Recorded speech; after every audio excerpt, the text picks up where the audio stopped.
Hey there, happy Friday. Julie Hirschberg here from Reactive Therapy and Wellness here in the Los Angeles area.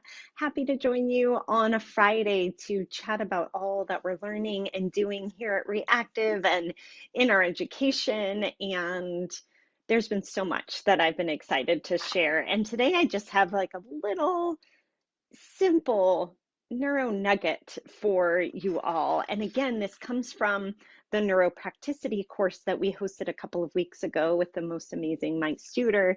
And this course was all about how we can promote neuroplasticity in how we practice with people and how we set up practice, hence the neuroplasticity name. Last week, I talked about the challenge point theory, and I talked about particularly the role of play. And I can't even tell you, I'm so excited. I'm going into work this afternoon to work with one of our clients, and I'm bringing in all of these toys. We've got games, we've got shaving cream, we've got food coloring, and we're going to be doing a lot of sensory training for the lower extremities that have been having some dystonia, and I cannot wait to play. So I've been so excited about a lot of these concepts. And the one that I want to talk about today is another piece in thinking about challenge point, and particularly how we can personalize the level of difficulty with a task challenge,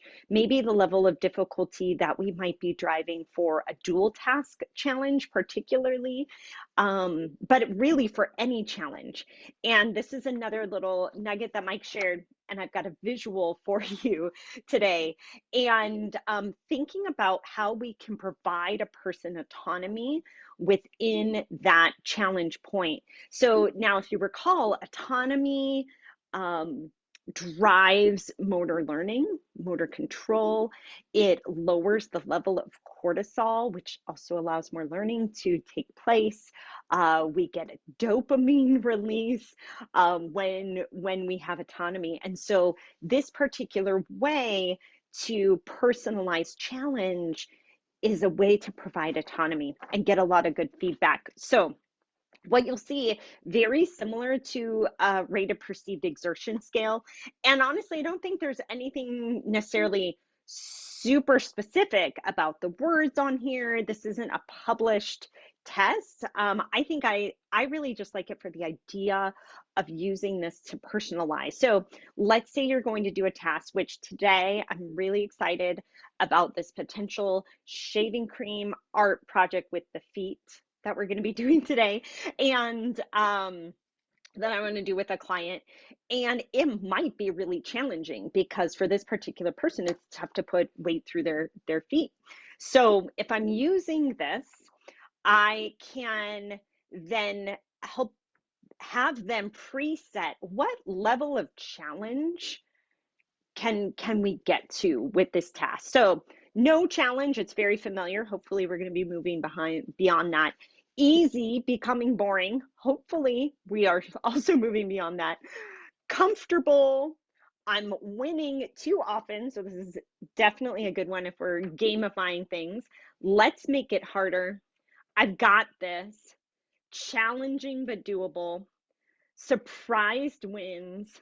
Almost too hard, and feels like I am failing. So that red zone may be too high, but what's really nice is that we have the person then choose their level of challenge for the activity. So one person may actually like really love to be at the 9.5, and that's where they are today, and that's where it feels really good.